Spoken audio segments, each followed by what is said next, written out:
The Speedo would climb past anything the blue Ford Telstar was designed to handle. Sean Knowles gripped the wheel with white knuckles, his foot flat to the floor. The engine screaming in protest. Beside him in the passenger seat, Patrick twisted to look through the rear window again. In the back seat, Faye Knowles held on to her younger son Wayne with one arm, the other braced against the door as the car began to shake. The two family dogs barked frantically, picking up on the terror that had seized their owners. "It's still there," Patrick said, his voice tight. It was 4 a.m. on January the 20th, 1988. They were on one of the most isolated stretches of road on Earth, the air highway crossing the Nullarbor Plain. No houses, no lights, no help for over 100 kilometres in any direction. Just endless black desert and a ribbon of worn bitumen disappearing into the darkness ahead. And behind them, something was following. Sean had pushed the Telstar to speeds it had never reached before. The car rattled and shook, threatening to come apart at the seams. But no matter how fast he drove, 180, 190, approaching 200 kilometres an hour, the thing just kept pace. "Faster," Faye heard herself say, "Go faster." There was nowhere left to go. The accelerator was already pressed to the floor. The engine couldn't give them any more. And still, through the rear window, they could see it. That impossible light, bright white with a yellow core, gliding effortlessly through the night air. Matching their speed, gaining on them. Wayne's hands were shaking. Patrick's breathing had gone shallow and quick. The dogs wouldn't stop barking, whining. A horrible noise. Sean's eyes darted between the road ahead and the rearview mirror, watching that light grow closer. And then the car began to feel different. Heavier somehow, as if something had changed in the air, in the atmosphere around them. And that's when they heard the sound. Welcome to Struth, a podcast where we venture into Australia's most perplexing mysteries that continue to defy explanation decades later.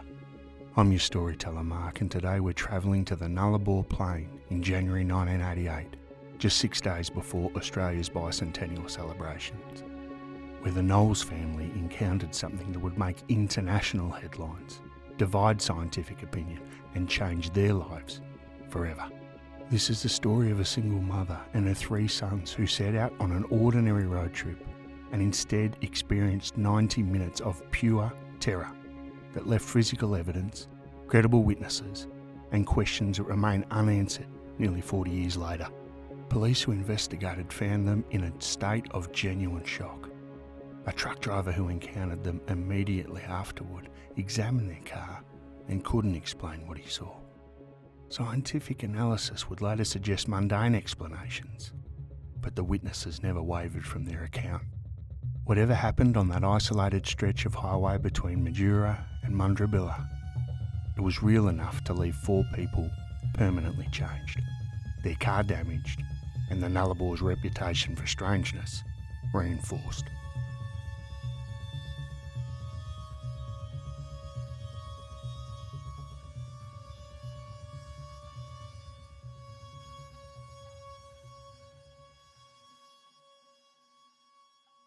The name Nullarbor Plain comes from the Latin nullus arbor, no trees, and the landscape lives up to that promise across 200,000 square kilometres of ancient limestone seabed, stretching from Western Australia into South Australia.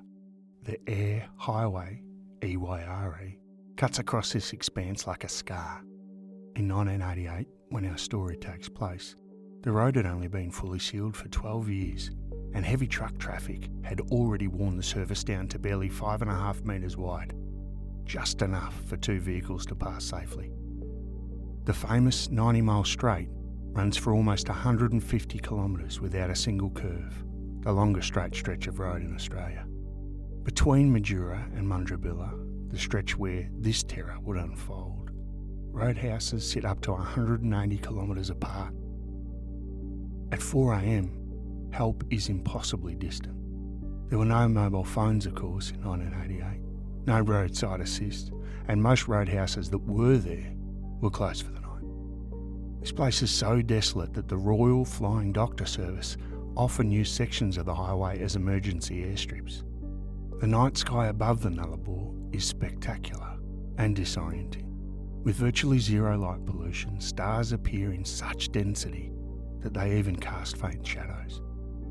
But those same clear atmospheric conditions that create this celestial display also produce something else: superior mirages. When warm air sits above cooler air, light refracts dramatically. Distant vehicle headlights can appear elevated, distorted, floating. This is a phenomenon that we've discussed in an earlier episode regarding the elusive Min lights.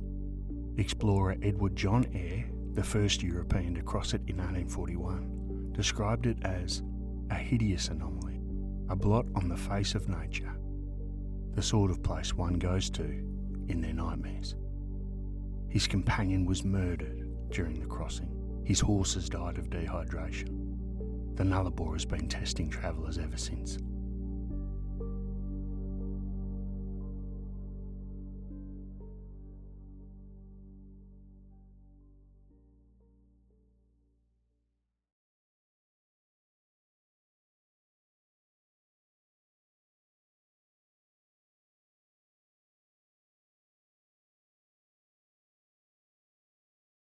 And it was into this desolation that Faye Knowles drove her 3 adult sons in a blue Ford Telstar.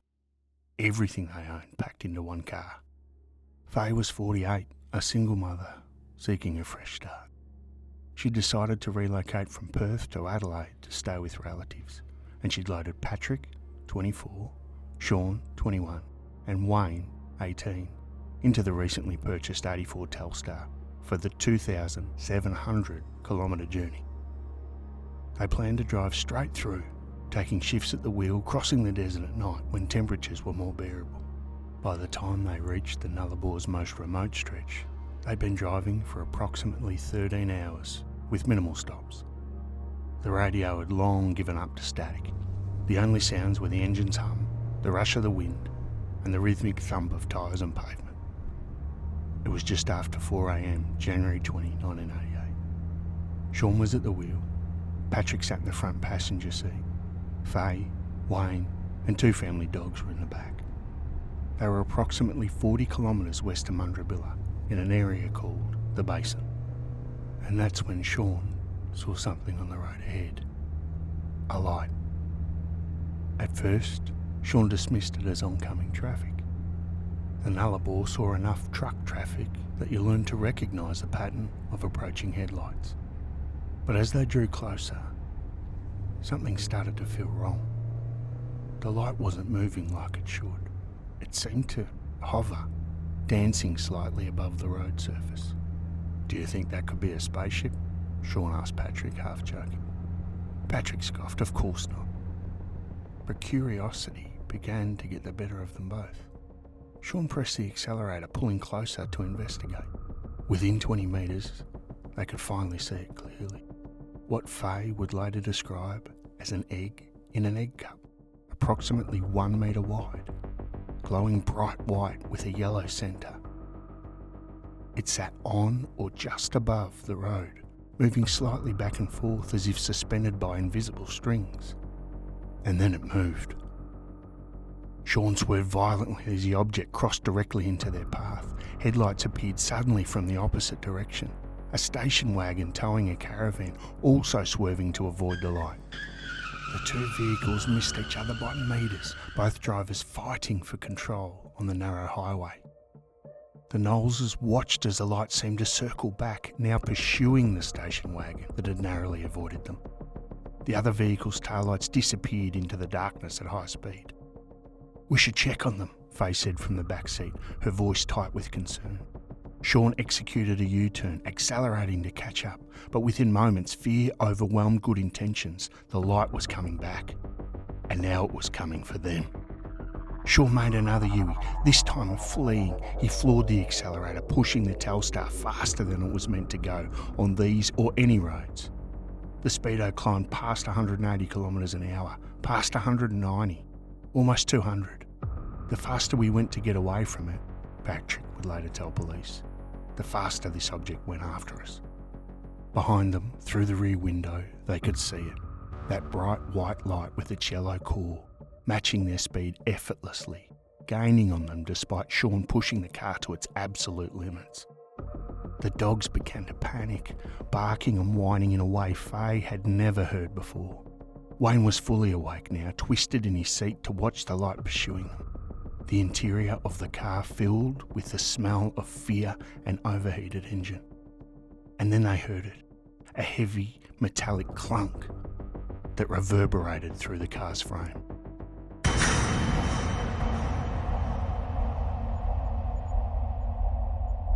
"Something's on the roof," Patrick said, his voice barely above a whisper.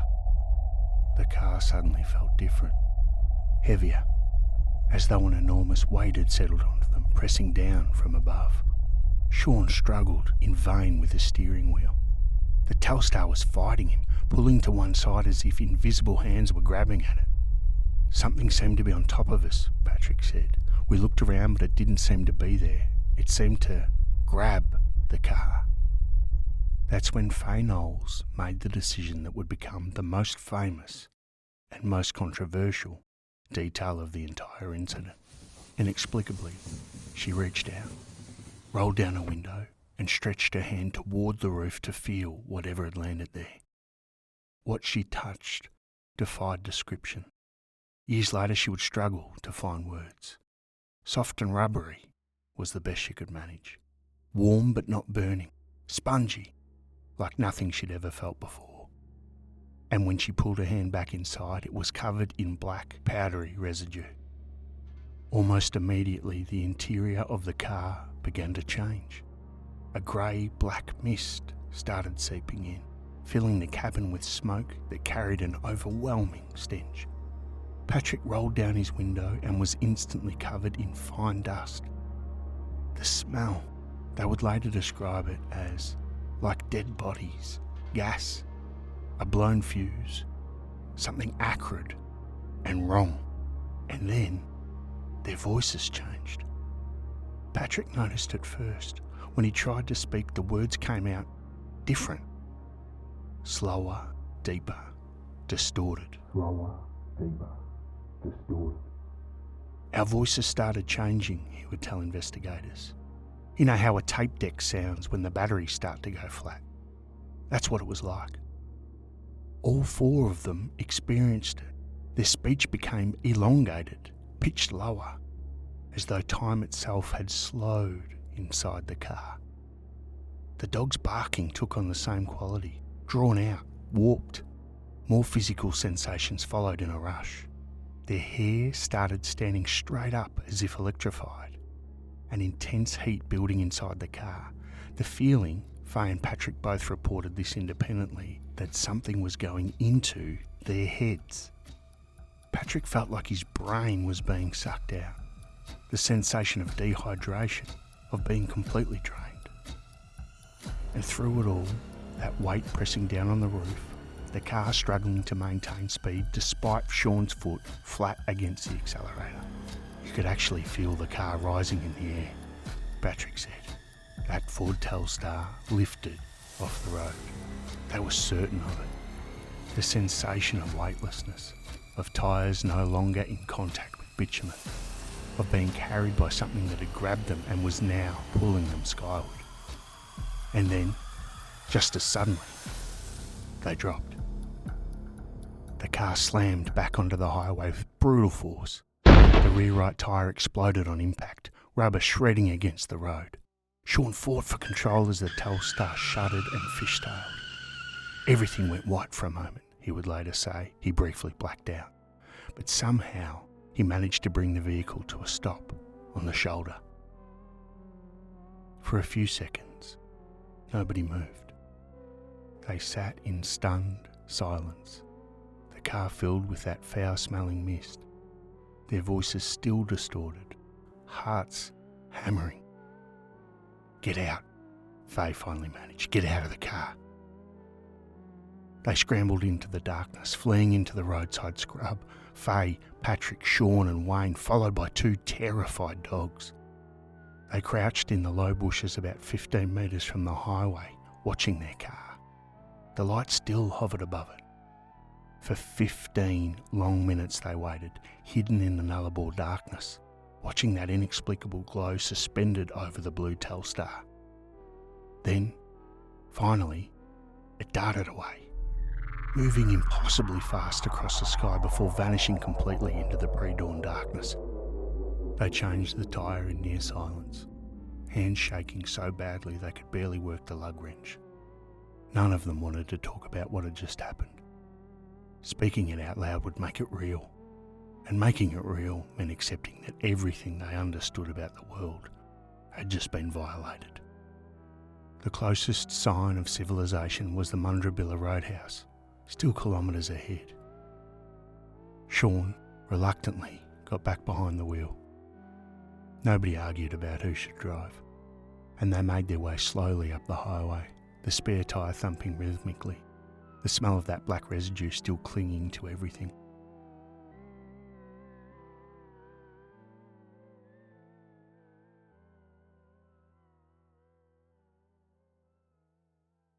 It was approximately 4:45 a.m. when they pulled into the roadhouse parking area. A man stood near his truck, preparing for an early start. Graham Henley looked up as the Telstar approached and immediately recognised something was wrong. They were in a state of shock, he would later tell reporters. Real shock, not performance. He'd seen enough road accidents in his years of long-haul trucking to know the difference. The family tumbled out of the car trying to explain, the words coming in a rush.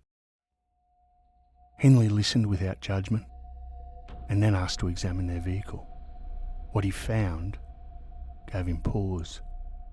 4 distinct dents on the roof, positioned as though something had grabbed the car from above, as though the car had been picked up by a magnet, was how he described it.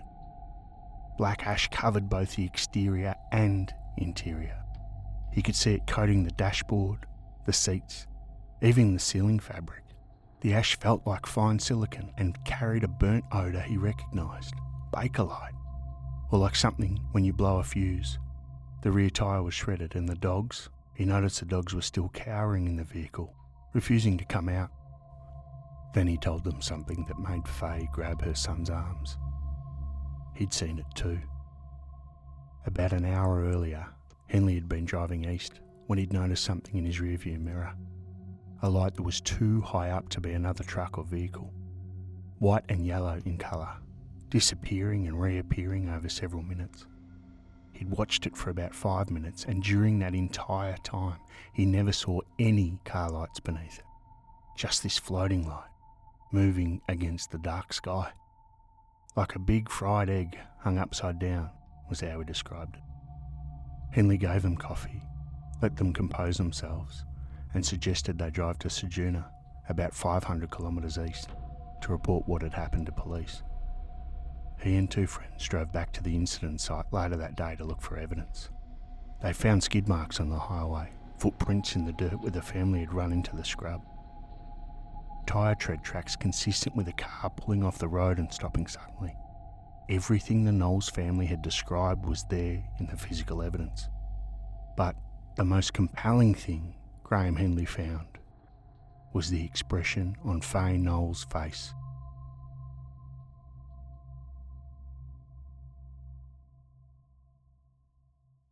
It took them another 5 hours to reach Ceduna, 500 kilometres of driving with a spare tyre, the smell of that black residue still permeating the car, jumping at every distant light on the highway.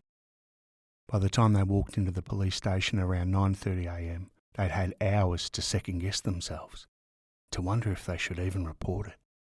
Sergeant Fred Longley took their statement. So did Sergeant Jim Fennell and Constable Bob Hagan.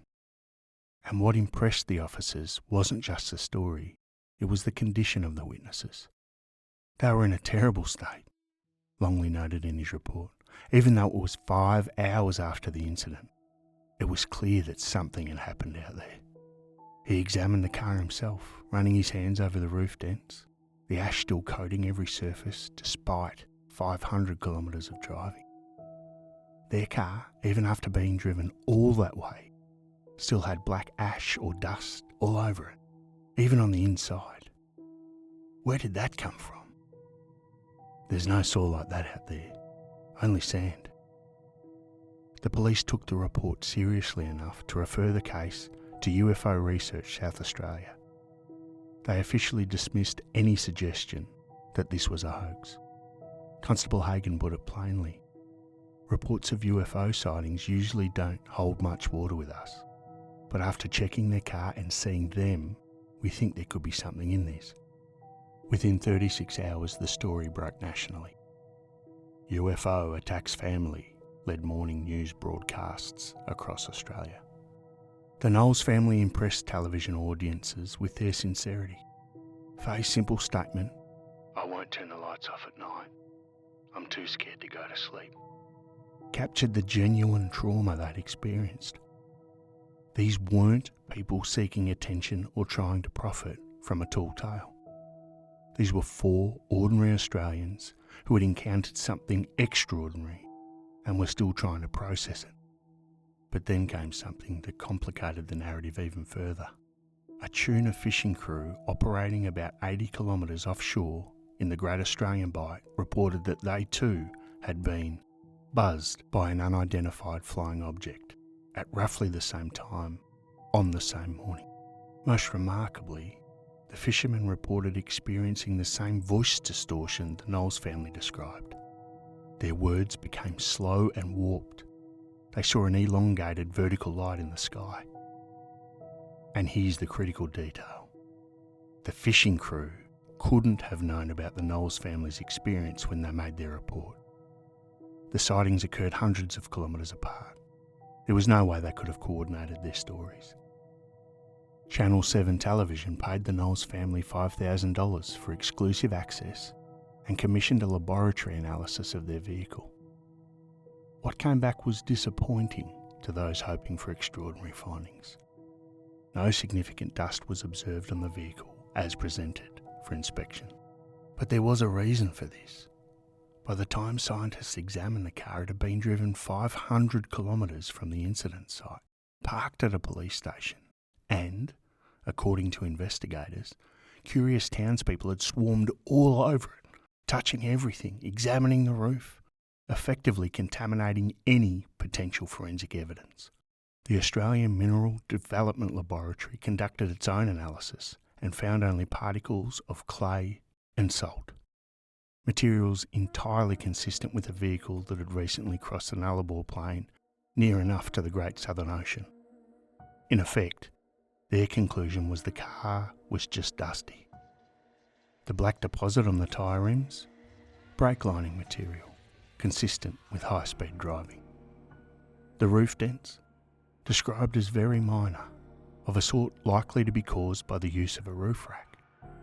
More importantly, there was no documentation proving these dents didn't exist before the incident. The burst tyre? The 1984 Ford Telstar came equipped with S-rated tyres, designed for maximum speeds of 180 kilometres per hour. At almost 200 kilometres, sustained over several minutes, tyre failure wasn't just possible, it was probable.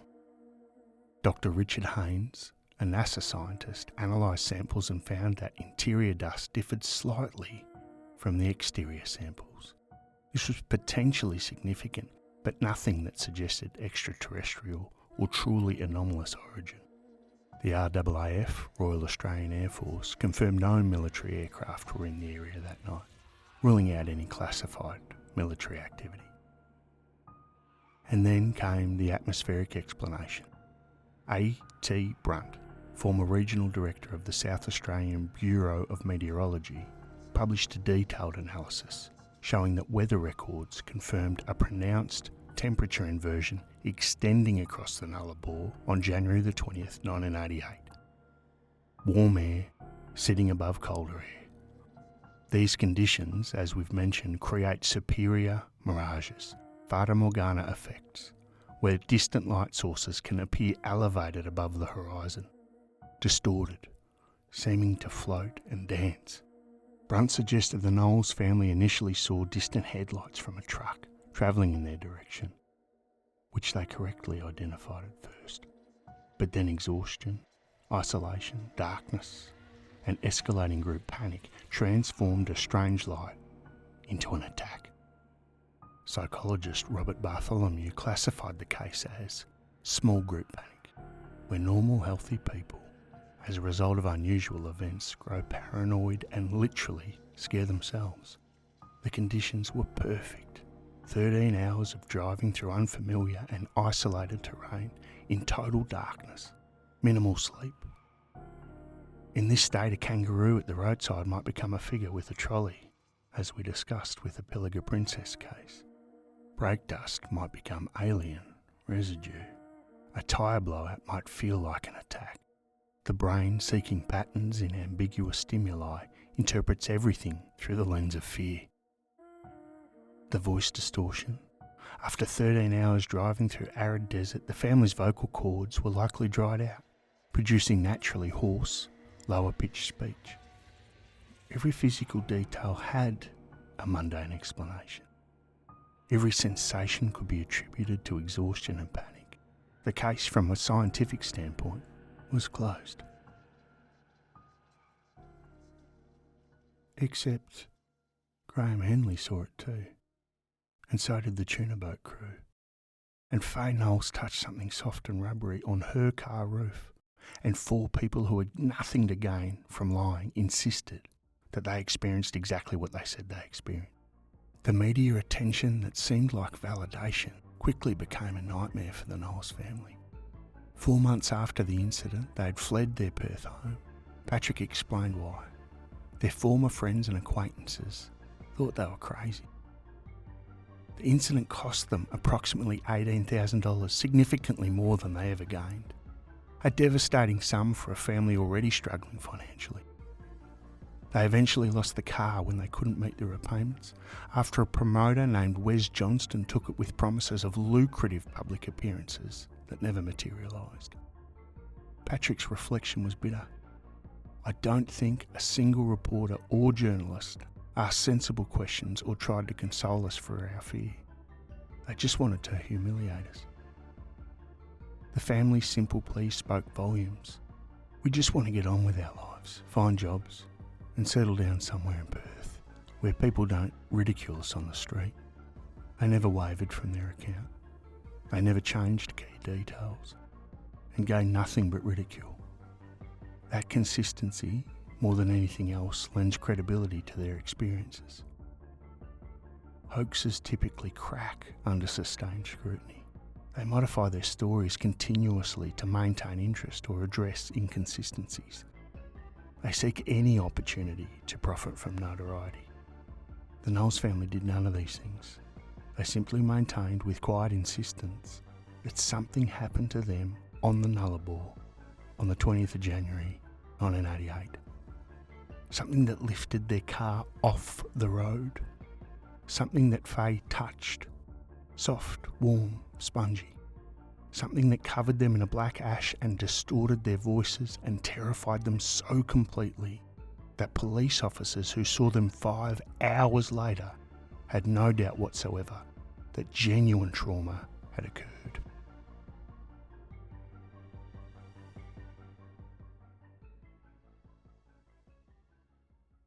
Almost 40 years have passed since that January morning, and the Knowles family UFO incident occupies an uncomfortable middle ground in Australian mystery law. The physical evidence, when analysed, proved mundane. Road dust, brake material, predictable tyre damage from excessive speed. The atmospheric conditions that night could produce exactly the kind of floating, glowing mirage the family described. The psychological factors, extreme fatigue, isolation, darkness, and escalating group panic, provide a plausible mechanism for how a strange light became an attack. And yet the evidence doesn't neatly close the case. The Nullarbor has been testing travellers since Edward John Eyre nearly died crossing it in 1841. It tested the Knowles family in 1988. And whatever happened on that isolated highway in the pre-dawn darkness, whether atmospheric, psychological, or something genuinely unexplainable, it left them changed forever. The skeptics have their explanations. all supported by science, and perhaps all true. But when you drive the Nullarbor yourself, you'll understand why the Knowles family story endures. You'll experience that absolute isolation, that sense of being the only human for hundreds of kilometres in any direction. You'll see those stars so numerous, they cast shadows. You'll feel that weight of emptiness pressing in from all sides. And if you see a strange light on the road ahead, hovering just above the highway in the pre-dawn darkness, moving in ways that light shouldn't move, well, perhaps you'll understand the choice Sean Knowles made when he pressed that accelerator to get a closer look. It's truth. Thanks for listening. If this tale of highway terror and unexplained phenomena kept you checking your rearview mirror, follow us wherever you get your podcasts. Tell a few mates while you're camping over these summer holidays, and make sure you subscribe so you don't miss out on the next creepy instalment. But until then, remember that some roads cross more than just geography. They cross into places where our comfortable explanations start to unravel, and the impossible becomes just possible enough to keep us awake at night. Catch you next time.